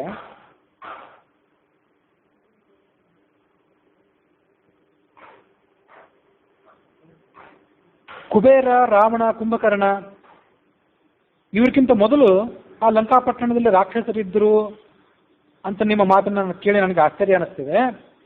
ರಾಕ್ಷಸರು ಪುಲಸ್ತ್ಯನ ವಂಶದವರು ಅಂತ ನಾವು ಕೇಳಿದ್ವಿ. ಮತ್ತೆ ನೀವು ಬೇರೆ ವಂಶದ ರಾಕ್ಷಸರು ಕೂಡ ಇದ್ದರು ಅಂತ ಹೇಳ್ತಿದ್ದೀರಿ. ಆ ಹಿಂದಿನ ರಾಕ್ಷಸರು ರಾವಣ, ಕುಂಭಕರ್ಣ, ಪ್ರಹಸ್ತ ಇವರೆಲ್ಲರಿಗಿಂತಲೂ ಹೆಚ್ಚು ಬಲಿಷ್ಠರಾಗಿದ್ದರೋ ಹೇಗೆ? ಅವ್ರ ಪೂರ್ವಜರು ಯಾರು? ಅವ್ರ ಹಿನ್ನೆಲೆ ಏನು? ಯಾವ ಕಾರಣಕ್ಕಾಗಿ ಲಂಕಾನಗರನ್ನು ಬಿಟ್ಟು ಅವ್ರು ಓಡಿ ಹೋಗಿದ್ರು? ಅದನ್ನೆಲ್ಲ ಹೇಳಿ, ಕಥೆ ಹೇಳಿ ಅಂತ ಹೇಳಿದಾಗ ಅಗಸ್ತ್ಯರು ಕಥೆಯನ್ನು ಮುಂದುವರಿಸಿದರು. ಚತುರ್ಮುಖ ಬ್ರಹ್ಮ ಒಮ್ಮೆ ಸಮುದ್ರವನ್ನ ಸೃಷ್ಟಿ ಮಾಡಿದ. ಆ ಸಮುದ್ರದಲ್ಲಿ ದೊಡ್ಡ ದೊಡ್ಡ ಜಲಚರ ಪ್ರಾಣಿಗಳನ್ನು ಕೂಡ ಸೃಷ್ಟಿ ಮಾಡಿದ. ಸಮುದ್ರದ ರಕ್ಷಣೆಗಾಗಿ ಸೃಷ್ಟಿ ಮಾಡಿದ. ಆ ಎಲ್ಲ ಜಲಚರ ಪ್ರಾಣಿಗಳು ಚತುರ್ಮುಖ ಬ್ರಹ್ಮನ ಬಳಿಗೆ ಬಂದು ವಿನಯದಿಂದ ಆತನಿಗೆ ನಮಸ್ಕಾರ ಮಾಡಿ ನಾವೇನು ಮಾಡಬೇಕು ಅಂತ ಪ್ರಶ್ನೆ ಮಾಡಿದೆವು. ನೀವೆಲ್ಲರೂ ಕೂಡ ಸಮುದ್ರದಲ್ಲೇ ಇರಿ, ಸಮುದ್ರದ ರಕ್ಷಣೆಯನ್ನು ನೀವು ಮಾಡಿ ಅಂತ ಆ ಜಲಚರ ಪ್ರಾಣಿಗಳಿಗೆ ಚತುರ್ಮುಖ ಬ್ರಹ್ಮ ಆಜ್ಞಾಪನೆ ಮಾಡಿದ. ಆ ಜಲಚರ ಪ್ರಾಣಿಗಳಲ್ಲಿ ಕೆಲವು ಏನು ಮಾಡಿದ್ವು ಅಂದರೆ, ಆ ಚತುರ್ಮುಖನ ಮಾತನ್ನು ಕೇಳಿ ರಕ್ಷಣೆಯನ್ನು ಮಾಡಿ ಅಂತ ಹೇಳಿದ್ನಲ್ಲ ಆತ, ಸಮುದ್ರದ ರಕ್ಷಣೆಯನ್ನು ಮಾಡಿ ನೀವು ಅಂತ ಹೇಳಿದ್ದ. ಅದಕ್ಕಾಗಿ ರಕ್ಷಾಮಹ, ಆಯ್ತು ನಾವು ಸಮುದ್ರದ ರಕ್ಷಣೆಯನ್ನು ಮಾಡ್ತೇವೆ ಅಂತ ಒಪ್ಕೊಂಡವು. ಮತ್ತೆ ಕೆಲವರು ಏನು ಮಾಡಿದ್ರು ಅಂದರೆ, ಯಕ್ಷಾಮಹ, ನಾವು ಆ ಸಮುದ್ರದ ಜಲವನ್ನು ಪೂಜೆ ಮಾಡ್ತೇವೆ ಅಂತ ಹೇಳಿದ್ರು. ಯಕ್ಷ ಅನ್ನೋ ಶಬ್ದಕ್ಕೆ ಪೂಜಾ ಮಾಡುವಂತ ಅರ್ಥ ಇದೆ. ಆ ಕ್ರಿಯಾಪದಕ್ಕೆ ರಕ್ಷ ಅನ್ನೋ ಕ್ರಿಯಾಪದಕ್ಕೆ ರಕ್ಷಣೆ ಮಾಡೋದು ಅಂತ ಅರ್ಥ, ಯಕ್ಷ ಅನ್ನುವ ಕ್ರಿಯಾಪದಕ್ಕೆ ಪೂಜೆ ಮಾಡೋದು ಅಂತ ಅರ್ಥ. ಕೆಲವರು ನಾವು ರಕ್ಷಣೆ ಮಾಡ್ತೀವಿ ಅಂದರು, ಇನ್ನು ಕೆಲವರು ನಾವು ಯಕ್ಷ ಮಾಡ್ತೀವಿ ಅಂದರು. ರಕ್ಷಣೆ ಮಾಡ್ತೀವಿ ಅಂತ ಹೇಳಿದವರೆಲ್ಲ ರಾಕ್ಷಸರಾದರು, ಯಕ್ಷಣ ಮಾಡ್ತೀವಿ ಅಂತ ಹೇಳಿದವರೆಲ್ಲ ಕೂಡ ಯಕ್ಷರಾದರು. ರಕ್ಷಾಮೈತಿ ಯೈರುಕ್ತಂ ರಾಕ್ಷಸಾಸ್ತೆ ಭವಂತು ವಹ, ಯಕ್ಷಾಮೈತಿ ಯೈರುಕ್ತಂ ಯಕ್ಷ ಏವ ಭವಂತು ವಹ. ನಿಮ್ಮಲ್ಲಿ ನಿಮ್ಮ ಈ ಜಲಚರ ಪ್ರಾಣಿಗಳೇನಿದ್ದೀರಿ ನೀವು, ಇವರಲ್ಲಿ ರಕ್ಷಾಮಹ, ನಾವು ರಕ್ಷಣೆ ಮಾಡ್ತೀವಿ ಅಂತ ಯಾರು ಜವಾಬ್ದಾರಿಯನ್ನು ಸ್ವೀಕಾರ ಮಾಡಿದ್ರಲ್ಲ ಅವರೆಲ್ಲರೂ ರಾಕ್ಷಸರಾಗಿರಿ. ಯಕ್ಷಾಮಹ, ನಾವು ಜಲವನ್ನು ಪೂಜೆ ಮಾಡ್ತೀವಿ ಅಂತ ಒಪ್ಕೊಂಡವರು ಯಕ್ಷರಾಗಿರಿ. ಹೀಗೆ ಆ ಜಲಚರ ಪ್ರಾಣಿಗಳು ರಾಕ್ಷಸರಾಗಿ ಮತ್ತು ಯಕ್ಷರಾಗಿ ವಿಭಾಗವಾದರು.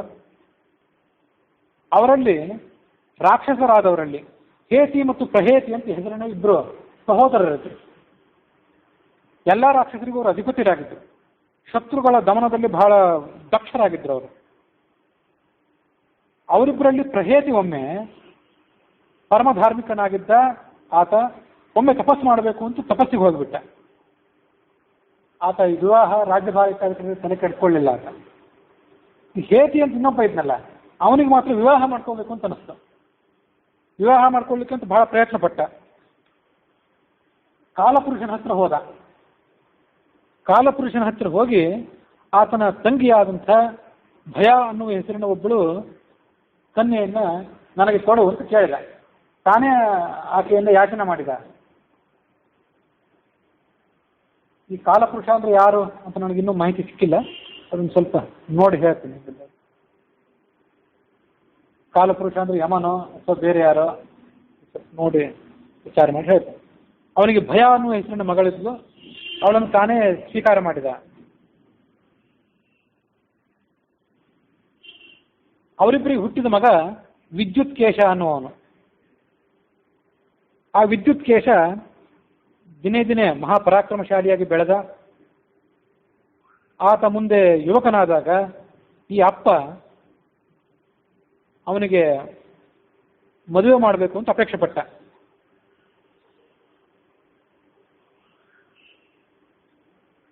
ಸಂಧ್ಯಾದೇವಿ ಅಂತ ಒಬ್ಬಳಿದ್ಲು. ಆ ಸಂಧ್ಯಾದೇವಿಯ ಮಗಳನ್ನ ಈ ತನ್ನ ಮಗನಿಗಾಗಿ ಈತ ಆರಿಸಿಕೊಂಡ. ಇಲ್ಲೂ ಕೂಡ ಸಂಧ್ಯಾದೇವಿ ಅಂದ್ರೆ ಯಾರು ಅಂತ ಗಮನಕ್ಕೆ ಬಂದಿಲ್ಲ. ಈ ಸಂಧ್ಯಾ ವಂದನ ನಾವೇನು ಮಾಡ್ತೀವಲ್ಲ, ಈ ಸಂಧಿಗೆ ಅಭಿಮಾನಿ ದೇವತೆಯೋ ಅಥವಾ ಬೇರೆ ಯಾರೋ ಏನು ನನಗೆ ಇನ್ನೂ ಕೂಡ ಮಾಹಿತಿ ಸಿಕ್ಕಿಲ್ಲ, ಅದನ್ನ ನೋಡಿ ಹೇಳ್ತೇನೆ. ಹೇತಿ ಹೋಗಿ ಸಂಧ್ಯಾದೇವಿಯನ್ನೇ ಪ್ರಾರ್ಥನೆ ಮಾಡಿದ. ಆಗ ಅವಳು ಆಲೋಚನೆ ಮಾಡಿದ್ಲು, ನನ್ನ ಮಗಳನ್ನು ಯಾರಿಗಾರು ಒಬ್ಬನಿಗೆ ಮದುವೆ ಮಾಡಿಕೊಡ್ಲೇಬೇಕು, ಈತ ತಾನಾಗೇ ಬಂದಿದ್ದಾನೆ, ಇವನ ಮಗನಿಗೆ ಮದುವೆ ಮಾಡಿಕೊಡು ಅಂತ ನಾನು ಕೊಟ್ಟು ಬಿಡ್ತೇನೆ ಅಂತ ಆಲೋಚನೆ ಮಾಡಿ ತನ್ನ ಮಗಳನ್ನ ಈ ಹೇತಿಯ ಮಗನ ಅಂತ ವಿದ್ಯುತ್ ಕೇಶನಿಗೆ ಮದುವೆ ಮಾಡಿಕೊಟ್ಟ.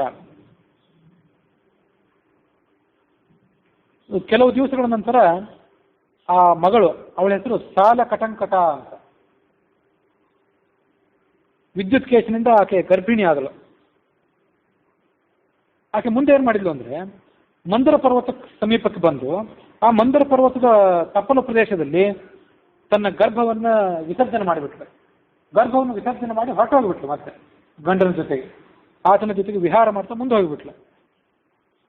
ಈ ಗರ್ಭವನ್ನೇ ಮರೆತು ಬಿಟ್ಲು ಅವಳು ಕ್ರಮೇಣ. ಆ ಗರ್ಭ ಅಂತ ಅಥವಾ ಮಗ ಮೇಘದಂತೆ ಗರ್ಜನೆ ಮಾಡ್ಲಿಕ್ಕೆ ಶುರು ಮಾಡಿದ. ತನ್ನ ಮುಷ್ಟಿಯನ್ನು ಬಾಯಲ್ಲಿ ಇಟ್ಕೊಂಡು ನಿಧಾನವಾಗಿ ಆತ ರೋದನ ಮಾಡಲಿಕ್ಕೆ ಪ್ರಾರಂಭ ಮಾಡಿದ. ಅದೇ ಸಂದರ್ಭಕ್ಕೆ ಆಕಾಶದಲ್ಲಿ ವೃಷಭ ವಾಹನನಾಗಿ ಪಾರ್ವತಿಯ ಜೊತೆಗೆ ಕೂಡಿಕೊಂಡು ಪರಶಿವ ಸಂಚಾರ ಮಾಡ್ತಿದ್ದ. ಅವನಿಗೆ ಆ ಮಗುವಿನ ಅಳುವಿನ ಶಬ್ದ ಕೇಳಿಸಿತು. ಕೂಡಲೇ ಉಮಾದೇವಿಯ ಜೊತೆಗೆ ಪರಶಿವ ಆ ಮಗುವಿದ್ದ ಸ್ಥಳಕ್ಕೆ ಬಂದ. ಪಾರ್ವತಿ ಆತನನ್ನು ಪ್ರೇರೇಪಿಸಿದ. ಅನಾಥವಾದಂಥ ಮಗು ಅಂತ ಅವಳಿಗೆ ಹೆಣ್ಕರಳು ಕೇಳಲಿಲ್ಲ. ಅದಕ್ಕೇನಾದ್ರೂ ರಕ್ಷಣೆ ಮಾಡಬೇಕು ನೀನು ಅಂತ ಗಂಡನನ್ನು ಒತ್ತಾಯಿಸಿದ್ಲು. ಕೂಡಲೇ ಆ ಮಗು ಸಣ್ಣದಾಗಿದ್ರೆ ಅದಕ್ಕೆ ನಾನಾ ಥರದ ಉಪದ್ರವಗಳು ಹೆಚ್ಚು, ಅದಕ್ಕೆ ಅದನ್ನು ದೊಡ್ಡದನ್ನಾಗಿ ಮಾಡಿಬಿಡೋಣ ಅಂತ ಆಲೋಚನೆ ಮಾಡಿದ ಶಿವ. ಪಾರ್ವತಿಯ ಪ್ರೇರಣೆಯಂತೆ ವಯಸ್ಕನನ್ನಾಗಿ ಮಾಡಿಬಿಟ್ಟ. ಕೂಡಲೇ ಆತನ ಆ ಮಗು, ಅವಳ ತಾಯಿ ಏನಿತ್ತಲ್ಲ, ಆ ಮಗುವಿನ ತಾಯಿ ಸಾಲ ಕಟಂಕಟ ಅಂತಿದ್ದಲ್ಲ, ಅವಳ ವಯಸ್ಸಿಗೆ ಸರಿಸಮಾನ ಆಗಿಬಿಟ್ಟ ಆತ ಮಗ. ಇಷ್ಟು ಮಾತ್ರ ಅಲ್ಲ, ಆ ರಾಕ್ಷಸ ಶಿಶುವಿಗೆ ಮರಣರಹಿತನಾಗು ಮತ್ತು ಯಾವಾಗಲೂ ಕೂಡ ಆಕಾಶದಲ್ಲಿ ಸಂಚಾರ ಮಾಡುವಂತಹ ವಿಮಾನವನ್ನು ಕೂಡ ನೀನು ಸ್ವೀಕಾರ ಮಾಡುವಂತ ವರ ಕೊಟ್ಟ. ಅದಾದ್ಮೇಲೆ ಉಮಾದೇವಿ ಏನ್ ಮಾಡಿದ್ಲು ಅಂದ್ರೆ, ಎಲ್ಲಾ ರಾಕ್ಷಸರಿಗೂ ಕೂಡ ಒಂದು ವರವನ್ನು ಕೊಟ್ಲು. ಅದೇನು ವರ ಅಂದ್ರೆ, ರಾಕ್ಷಸಿಯರು ಇನ್ನು ಮುಂದೆ ಪುರುಷ ಸಂಪರ್ಕ ಆದ ಕೂಡಲೇ ಗರ್ಭಿಣಿಯರಾಗಬೇಕು, ಕೂಡಲೇ ಮಗು ಹುಟ್ಟಬೇಕು, ಹುಟ್ಟಿದ ಮಗುವಿಗೆ ಕೂಡಲೇ ಯುವಕ ಆಗಬೇಕು ಅಂತ ರಾಕ್ಷಸ ಸ್ತ್ರೀಯರಿಗೊಂದು ವರ. ಮತ್ತು ಆ ಮಗು ತಾಯಿಯ ವಯಸ್ಸಿಗೆ ನನಗೆ ಸಮೀಪ ಆಗಿಬಿಡ್ಬೇಕು ಕೂಡಲೇ, ಅದು ಬೆಳಿಲಿಕ್ಕೆ ಬಹಳ ಕಾಲ ಅಂತ ಬೇಕಾಗಿಲ್ಲ. ಇಂಥದ್ದೊಂದು ವರವನ್ನು ಕೊಟ್ಟು ಬಿಟ್ಟ. ಪಾರ್ವತಿ ದೇವಿ ಆ ವರವನ್ನು ಕೊಟ್ಟಳು. ಶಿವನಿಂದ ವರವನ್ನು ಪಡೆದುಕೊಂಡಂಥ ಆ ವಿದ್ಯುತ್ ಕೇಶನ ಮಗ ಸುಕೇಶ ಅನ್ನುವ ಹೆಸರಿನಿಂದ ಪ್ರಸಿದ್ಧನಾದ. ವಿದ್ಯುತ್ ಕೇಶನ ಮಗ ಸುಕೇಶ, ಅವರ ಅಪ್ಪ ಹೇತಿ ಅಂತೇಳಿ. ಹೇತಿಯ ಮಗ ವಿದ್ಯುತ್ ಕೇಶ, ಅವನ ಮಗನೇ ಈ ಸುಕೇಶ. ಮೊದಲೇ ಆತ ರಾಕ್ಷಸ, ಶಂಕರನ ವರದಾನವನ್ನು ಪಡ್ಕೊಂಡು ಮತ್ತಷ್ಟು ಆತ ಬಲಿಷ್ಠನಾದ. ಆಕಾಶದಲ್ಲಿ ಸಂಚಾರ ಮಾಡುವಂಥ ವಿಮಾನ ಬೇರೆ ಕೈಯಲ್ಲೇ. ಹೀಗೆ ಎಲ್ಲ ಕಡೆ ಆತ ಸಂಚಾರ ಮಾಡ್ತಿದ್ದ.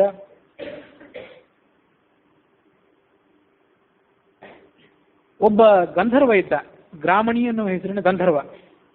ಆತ ಗಂಧರ್ವ ತನ್ನ ಮಗಳನ್ನು ಯಾರಿಗಾರು ಮದುವೆ ಮಾಡಿಕೊಡ್ಬೇಕು ಅಂತ ಒಮ್ಮೆ ವಿಚಾರ ಮಾಡ್ತಿದ್ದ. ಈ ಸುಕೇಶನನ್ನು ನೋಡಿದ. ಸುಕೇಶ ಮಹಾ ಧಾರ್ಮಿಕನಾಗಿದ್ದಾನೆ, ಬಲಿಷ್ಠನಾಗಿದ್ದಾನೆ, ಮಹಾದೇವನ ವರವನ್ನು ಬೇರೆ ಪಡ್ಕೊಂಡಿದ್ದಾನೆ ಅಂತ ಆಲೋಚನೆ ಮಾಡಿ ದೇವವತಿ ಅನ್ನುವ ಹೆಸರಿನ ತನ್ನ ಮಗಳನ್ನು ಅವನಿಗೆ ಮದುವೆ ಮಾಡಿಕೊಟ್ಟ.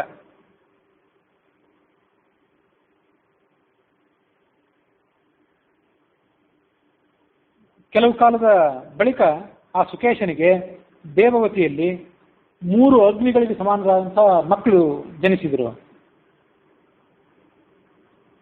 ಮಾಲ್ಯವಂತ, ಸುಮಾಲಿ ಮತ್ತು ಮಾಲಿ ಅನ್ನುವ ಹೆಸರಿನ 3 ಜನ ಮಕ್ಕಳು.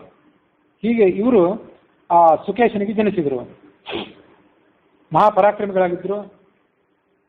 ಎಲ್ಲ ರೀತಿಯಾದಂತಹ ಶಕ್ತಿ ಅವರಲ್ಲಿತ್ತು. ವಾತ ಪಿತ್ತ ಕಫಗಳಂತ ಭಯಂಕರರಾಗಿದ್ದರು. ಅವರು ಸಜ್ಜನರಾಗಿರಲಿಲ್ಲ, ದುರ್ಜನರಾಗಿದ್ದರು ಅಂತ. ವಾತ ಪಿತ್ತ ಕಫೆಗಳಂತ ಅವರು ಭಯಂಕರರಾಗಿದ್ದರು.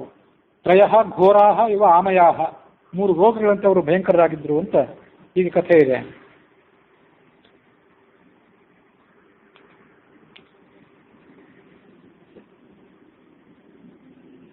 ಅವ್ರು ಹೇಗೆ ಬೆಳೆದ್ರು ಅಂದ್ರೆ, ರೋಗ ಬೆಳೆದಂತೆ ಬೆಳೆದ್ರು ಅಂತ ಹೇಳ್ತದೆ ರಾಮಾಯಣ. ಒಂದು ರೋಗ ನಿಮ್ಮ ಶರೀರದಲ್ಲಿ ಕಾಣಿಸ್ಕೊಂಡ್ರೆ ನೀವೇನೂ ಚಿಕಿತ್ಸೆ ಮಾಡದೇ ಇದ್ರೆ ದಿನೇ ದಿನೇ ಹೇಗೆ ಉಲ್ಬಣಿಸ್ತದೋ ಹಾಗೆ ಈ 3 ಜನ ದುಷ್ಟರು ಕೂಡ ಉಲ್ಬಣಿಸಿದರು.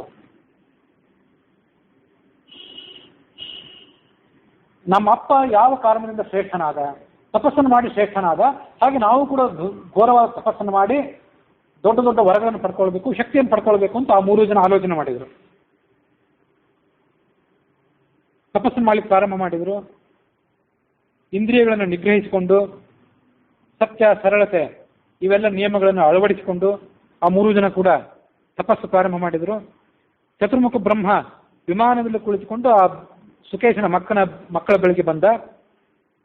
ಆ ಮಕ್ಕಳು ಆತನ ಮುಂದೆ ಬಂದು ನಿಂತು ಕೈ ಮುಗಿದುಕೊಂಡು ಹೇಳಿದರು, ದೇವನೇ, ನೀನೇನಾದರೂ ನಮ್ಮ ತಪಸ್ಸಿನಿಂದ ಸಂತುಷ್ಟನಾಗಿದ್ದರೆ ನಾವು ಯಾರಿಗೂ ಸೋಲಬಾರದು, ಚಿರಂಜೀವಿಗಳಾಗಬೇಕು ಮತ್ತು 3 ಜನ ಪರಸ್ಪರ ಅನುರಾಗವುಳ್ಳವರಾಗಿರಬೇಕು, ಪ್ರೀತಿ ಉಳ್ಳವರಾಗಿರಬೇಕು. ಹೀಗೊಂದು ವರವನ್ನು ಕೊಡು. ಚತುರ್ಮುಖ ಬ್ರಹ್ಮ ಹಾಗೆ ಆಗಲಿ ಅಂತ ಅವರಿಗೆ ವರವನ್ನು ಕೊಟ್ಟು ತನ್ನ ಲೋಕಕ್ಕೆ ಹೊರಟು ಹೋದ. ಮೊದಲೇ ದುಷ್ಟರಾದಂತಹ ಅವರು ಚತುರ್ಮುಖ ಬ್ರಹ್ಮನ ವರವನ್ನು ಪಡ್ಕೊಂಡು ಮತ್ತಷ್ಟು ಮದೋನ್ಮತ್ತರಾಗಿ ದೇವತೆಗಳನ್ನು ಪೀಡಿಸಿದ್ರು, ರಾಕ್ಷಸರನ್ನು ಪೀಡಿಸಲಿಕ್ಕೆ ಶುರು ಮಾಡಿದರು. ಎದುರಿಗೆ ಯಾರು ಬರ್ತಾರೋ ಅವರೆಲ್ಲರನ್ನೂ ಅವ್ರು ಪೀಡೆ ಮಾಡೇ ಮಾಡ್ತಿದ್ರು. ಇವರು ಪೀಡೆಗೊಳಗಾದಂಥವರಿಗೆ ಎಲ್ಲಿ ಹೋದ್ರೂ ರಕ್ಷಣೆ ಸಿಗಲಿಲ್ಲ. ಎಲ್ಲರೂ ಇವ್ರ ಕೈಯಲ್ಲಿ ಸಂತ್ರಸ್ತರಾದರು. ಮುಂದೆ ಅವರು ವಿಶ್ವಕರ್ಮನ ಬಳಿಗೆ ಬಂದರು. ವಿಶ್ವಕರ್ಮನ ಬಳಿಗೆ ಬಂದು, ನಮಗೊಂದು ದಿವ್ಯವಾದಂಥ ಭವನವನ್ನು ನಿರ್ಮಾಣ ಮಾಡಿಕೊಡು. ಇಂದ್ರನ ಲೋಕದಲ್ಲಿರುವಂತಹ, ಕೈಲಾಸದಲ್ಲಿರುವಂತಹ ಭವನಗಳೇನಿವೆ ಅದಕ್ಕೆ ಸದೃಶವಾದಂತಹ ದಿವ್ಯವಾದಂತಹ ಭವನಗಳನ್ನು ನೀನು ನನಗೆ ನಿರ್ಮಾಣ ಮಾಡಿಕೊಡು. ಹಾಗೆ ಹೇಳಿದ್ಮೇಲೆ ಆ ವಿಶ್ವಕರ್ಮ ಒಂದು ದಿವ್ಯವಾದಂತಹ ನಗರವನ್ನು ನಿರ್ಮಾಣ ಮಾಡಿದೆ. ದಕ್ಷಿಣ ಸಮುದ್ರದ ಆಚೆಯ ತಟದಲ್ಲಿ ತ್ರಿಕೂಟ ಅನ್ನುವ ಪರ್ವತವಿದೆ. ಅದರ ಪಕ್ಕದಲ್ಲಿ ಸುವೇಲ ಅನ್ನುವ ಹೆಸರಿನ ಮತ್ತೊಂದು ಪರ್ವತವೂ ಕೂಡ ಇದೆ. ಆ ತ್ರಿಕೂಟ ಪರ್ವತದಲ್ಲಿ ಅದ್ಭುತವಾದಂತಹ ಒಂದು ನಗರವನ್ನು ನಾನು ನಿರ್ಮಾಣ ಮಾಡಿದ್ದೇನೆ. ಪಕ್ಷಿಗಳು ಕೂಡ ಅಲ್ಲಿ ಹೋಗಲಾರವು. 4 ದಿಕ್ಕುಗಳಲ್ಲಿಯೂ ಕೂಡ ಅದನ್ನು ಕೆತ್ತಿ ನಯ ಮಾಡಿದ್ದೇನೆ. ಬಹಳಷ್ಟು ಪರಿಶ್ರಮ ಪೂರ್ವಕವಾಗಿ ಅದನ್ನು ನಿರ್ಮಾಣ ಮಾಡಿದ್ದೇನೆ. 30 ಯೋಜನದಷ್ಟು ವಿಶಾಲವಾಗಿದೆ ಮತ್ತು 100 ಯೋಜನದಷ್ಟು ಅಗಲವಾಗಿದೆ. ಬಂಗಾರದ ಕೋಟೆ ಗೋಡೆಗಳು ಅದಕ್ಕಿದೆ. ಸುವರ್ಣಮಯವಾದಂತಹ ಮಹಾದ್ವಾರ ಅದಕ್ಕೆ ಅದನ್ನು ಸ್ವರ್ಣಮಯಿ ಲಂಕಾ ಅಂತ ಕರೀತಾರೆ. ಸ್ವರ್ಣ ಲಂಕಾ ಅಂತ ಕರೆಯೋದು ಇದೇ ದೃಷ್ಟಿಯಿಂದನೇ. ಇಷ್ಟು ಬಲಿಷ್ಠವಾದಂತಹ ಪಟ್ಟಣ, ಹೀಗೆ ಸಂಪದ್ಭರಿತವಾದ ಪಟ್ಟಣ ಅನ್ನೋ ಕಾರಣಕ್ಕಾಗಿ ಇಂದ್ರನ ಆಜ್ಞಾನುಸಾರವಾಗಿ ನಾನು ಈಗಾಗಲೇ ಆ ಪಟ್ಟಣವನ್ನು ನಿರ್ಮಾಣ ಮಾಡಿದ್ದೇನೆ. ನೀವೆಲ್ಲರೂ ಕೂಡ ಆ ಲಂಕಾಪಟ್ಟಣದಲ್ಲಿ ವಾಸ ಮಾಡಿರಿ. ಆ ಲಂಕಾಪಟ್ಟಣದಲ್ಲಿ ನಿಮ್ಮ ರಾಕ್ಷಸ ಪರಿವಾರದ ಜೊತೆ ಸೇರಿಕೊಂಡು ನೀವೇನಾದರೂ ವಾಸ ಮಾಡಿದ್ದಾದರೆ ನಿಮ್ಮನ್ನು ಮುಂದೆ ಯಾರೂ ಕೂಡ ಗೆಲ್ಲಲಾರರು. ನೀವು ಅಲ್ಲಿ ಹೋಗಿ ವಾಸ ಮಾಡಿಕೊಂಡಿರಿ ಅಂತ ಆತ ಹೇಳಿದ ವಿಶ್ವಕರ್ಮ. ಆ ರಾಕ್ಷಸರೆಲ್ಲರೂ ಕೂಡ ತಮ್ಮ ಸಹಸ್ರಾರು ಅನುಚರರ ಜೊತೆ ಸೇರಿಕೊಂಡು ಆ ಲಂಕಾಪಟ್ಟಣಕ್ಕೆ ಹೋಗಿ ಅಲ್ಲಿ ವಾಸ ಮಾಡಲಿಕ್ಕೆ ಪ್ರಾರಂಭ ಮಾಡಿದರು. ಅದೇ ಸಂದರ್ಭದಲ್ಲಿ ನರ್ಮದಾ ಅನ್ನುವ ಹೆಸರಿನ ಒಬ್ಬಳು ಗಂಧರ್ವಳು ಲಂಕಾಪಟ್ಟಣಕ್ಕೆ ಆಗಮಿಸಿದ್ಲು. 3 ಜನ ಹೆಣ್ಣು ಮಕ್ಕಳಿದ್ರು ಅವರಿಗೆ, ಆ ಗಂಧರ್ವಿಗೆ. ಅವಳು ತಾನು ಸ್ವಯಂ ರಾಕ್ಷಸ ಅಲ್ಲದೇ ಇದ್ರೂ ಕೂಡ, ತಾನು ಗಂಧರ್ವ ಕುಲಕ್ಕೆ ಸೇರಿದವಳಾದರೂ ಕೂಡ ತನ್ನ ಹೆಣ್ಣು ಮಕ್ಕಳನ್ನ ಈ ಸುಕೇಶನ 3 ಜನ ಮಕ್ಕಳಿಗೆ, ಮಾಲಿ, ಸುಮಾಲಿ, ಮಾಲ್ಯವಂತ, ಈ 3 ಜನರಿಗೆ ಮದುವೆ ಮಾಡಿಕೊಟ್ಟಳು. ಉತ್ತರ ಫಾಲ್ಗುಣಿ ಅನ್ನುವಂಥ ಒಂದು ನಕ್ಷತ್ರದಲ್ಲಿ ಆ ಭಾಗ್ಯಶಾಲಿನರಾದಂಥ 3 ಜನ ಹೆಣ್ಣುಮಕ್ಕಳು ಈ 3 ಜನ ರಾಕ್ಷಸರನ್ನು ಕ್ರಮವಾಗಿ ವರಿಸಿದರು. ಮಾಲ್ಯವಂತನ ಹೆಂಡತಿಯ ಹೆಸರು ಸುಂದರಿ ಅಂತಾಗಿತ್ತು. ಅವಳಲ್ಲಿ ಮಾಲ್ಯವಂತನಿಗೆ ಹುಟ್ಟಿದವರು ವಜ್ರಮುಷ್ಟಿ, ವಿರೂಪಾಕ್ಷ, ದುರ್ಮುಖ, ಸುಪ್ತಘ್ನ, ಯಜ್ಞಕೋಪ, ಮತ್ತ ಮತ್ತು ಉನ್ಮತ್ತ, ಅನಲ ಅನ್ನುವ ಹೆಸರಿನ ಒಬ್ಬಳು ಮಗಳು. ಹೀಗೆ ಮಾಲ್ಯವಂತನಿಗೆ ಸುಂದರಿ ಎನ್ನುವಳಲ್ಲಿ 8 ಜನ ಮಕ್ಕಳು ಹುಟ್ಟಿದರು. ಸುಮಾಲಿಯ ಹೆಂಡತಿಯ ಹೆಸರು ಕೇತುಮತಿ. ಸುಮಾಲಿಗೂ ಕೂಡ ಹಲವಾರು ಜನ ಮಕ್ಕಳು ಹುಟ್ಟಿದರು. ಪ್ರಹಸ್ತ, ಅಕಂಪನ, ವಿಕಟ, ಕಾಳಿಕಾಮುಖ, ಧೂಮ್ರಾಕ್ಷ, ದಂಡ, ಸುಪಾರ್ಶ್ವ, ಸಂಭ್ರಾದಿ, ಪ್ರಗಸ, ಭಾಸಕರ್ಣ ಇವರೆಲ್ಲರೂ ಕೂಡ ಸುಮಾಲಿಯ ಮಕ್ಕಳು. ರಾಟ, ಪುಷ್ಪೋತ್ಕಟ, ಕೈಕಸಿ, ಕುಂಭೀನಸಿ ಅಂತ 4 ಜನ ಹೆಣ್ಣು ಮಕ್ಕಳು ಆ ಸುಮಾಲಿ. ಅದರಲ್ಲಿ ಕೈಕಸಿ ಅನ್ನುವವಳೆ ರಾವಣನ ತಾಯಿ. ಅದಕ್ಕಾಗಿ ಈ ಹಿನ್ನೆಲೆ ಎಲ್ಲ ಹೇಳ್ತಾ ಹೋಗಿ. ಸುಮಾಲಿ ಅನ್ನುವ ರಾವಣನ ಮಾವ, ಸುಮಾಲಿಯ ಮಗಳಾದಂಥ ಕೈಕಸಿ ಅನ್ನುವಳು ರಾವಣನ ತಾಯಿ.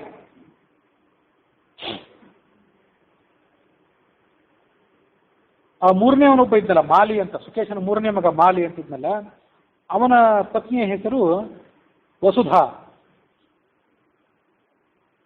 ಆ ವಸುಧಾ ಅನ್ನುವಳಲ್ಲಿ ಅನಲ, ಅನಿಲ, ಹರ ಮತ್ತು ಸಂಪಾತಿ ಅಂತ 4 ಜನ ಮಕ್ಕಳು ಹುಟ್ಟಿದರು. ಅವರು 4 ಜನ ವಿಭೀಷಣನಿಗೆ ಮಂತ್ರಿಗಳಾಗಿದ್ದರು, ಸಜ್ಜನರಾಗಿದ್ದರು ಅವರೆಲ್ಲರೂ ಕೂಡ. ಅನಲ, ಅನಿಲ, ಹರ ಮತ್ತು ಸಂಪಾತಿ. ವಿಭೀಷಣ ಈ 4 ಜನ ಮಂತ್ರಿಗಳ ಜೊತೆ ಕೂಡಿ ತನ್ನ ಅಣ್ಣನಾದಂಥ ರಾವಣನನ್ನು ತೊರೆದು ರಾಮನ ಬಳಿ ಬಂದು ಸೇರ್ಕೊಂಡಿದ್ದ. ಮುಂದೆ ಮತ್ತೊಮ್ಮೆ ಹೇಳ್ಬೇಕಾದ್ರೆ ಈ 4 ಜನ ಮಂತ್ರಿಗಳ ಹೆಸರು ನೆನಪಾಗಲಿಕ್ಕಿಲ್ಲ, ಅದಕ್ಕೆ ಈಗಾಗಲೇ ಹೇಳ್ಬಿಟ್ಟಿದ್ದೀನಿ. ಹೀಗೆ ಮಾಲ್ಯವಂತ, ಸುಮಾಲಿ ಮತ್ತು ಮಾಲಿ ಈ 3ರಿಂದ ರಾಕ್ಷಸ ವಂಶ 100 ಸಂಖ್ಯೆಯಲ್ಲಿ, ಸಹಸ್ರಾರು ಸಂಖ್ಯೆಯಲ್ಲಿ ಬೆಳೆಯಿತು. ಹೀಗೆ ತಮ್ಮ ಅಪಾರವಾದಂಥ ರಾಕ್ಷಸರ ಪರಿವಾರದ ಜೊತೆಗೆ ಅವರು ದೇವತೆಗಳನ್ನ, ಋಷಿಗಳನ್ನ, ನಾಗರನ್ನ, ಯಕ್ಷರನ್ನ ಪೀಡಿಸಲಿಕ್ಕೆ ಪ್ರಾರಂಭ ಮಾಡಿದರು. ಯಜ್ಞ ಮೊದಲಾದಂಥ ಸತ್ಕರ್ಮಗಳಿಗೆ ಅವರು ಯಾವತ್ತೂ ಕೂಡ ಧ್ವಂಸಕರಾಗಿದ್ದರು ಅನ್ನುವಲ್ಲಿಗೆ ವಾಲ್ಮೀಕಿ ರಾಮಾಯಣದ ಉತ್ತರಕಾಂಡದ 5ನೇ ಸರ್ಗ ಮುಕ್ತಾಯ ಆಗಿದೆ.